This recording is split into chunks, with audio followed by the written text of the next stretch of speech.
जुलै महिन्यात रत्नागिरी जिल्ह्यात दणकवून पाऊस झालेला पाहायला मिळतोय आणि याच पावसाचा फटका जो आहे तो रत्नागिरी जिल्ह्यामध्ये बसलेला पाहायला मिळतो आहे। पावसाचा जो दणका आहे तो जिल्ह्यातल्या भात शेतीला मोठ्या पद्धतीने बसलेला पाहायला मिळतो आहे। पावसामुळे आजपर्यंतचं यापर्यंत बघितलं तर रत्नागिरी जिल्ह्यात जुलैमध्ये दणकवून पाऊस झालेला आहे। गेल्या 4 दिवसांपासून सुद्धा रत्नागिरी जिल्ह्यामध्ये जोरदार पाऊस या ठिकाणी होताना पाहायला मिळतोय आणि या पावसाचा दणका रत्नागिरी जिल्ह्यात बसलेला पाहायला मिळतोय।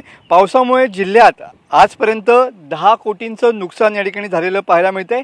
आपण सध्या काजई नदीच्या या किनारा भागामध्ये आहोत आणि तुम्ही बघू शकता की मोठ्या पद्धतीनं काजई नदीचं पाणी जे आहे ते शेतात शिरल्यामुळे या ठिकाणी भात शेती ही पूर्णपणे आडवी झालेली पाहायला मिळते आहे। एकंदरीत जर आढावा घेतला तर या पावसामुळे जिल्ह्यात 10 कोटींचं नुकसान झालेलं आहे। घरे, दुकाने आणि भात शेतींचं यामध्ये मोठं नुकसान या ठिकाणी पाहायला मिळतं आहे। 82 गावातील 735 शेतकऱ्यांचं या ठिकाणी नुकसान झाल्याचं पाहायला मिळतं आहे।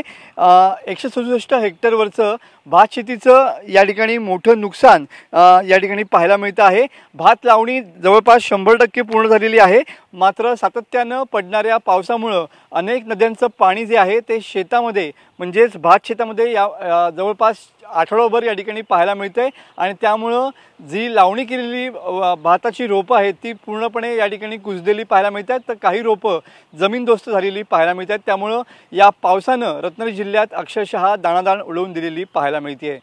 कॅमेरामन समित गजनेसह मी मनोज लेले, TV9 मराठी, रत्नागिरी।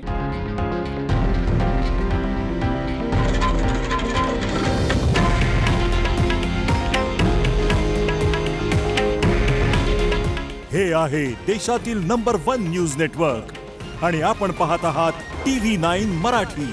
काळजी तुमची, हित महाराष्ट्राचं।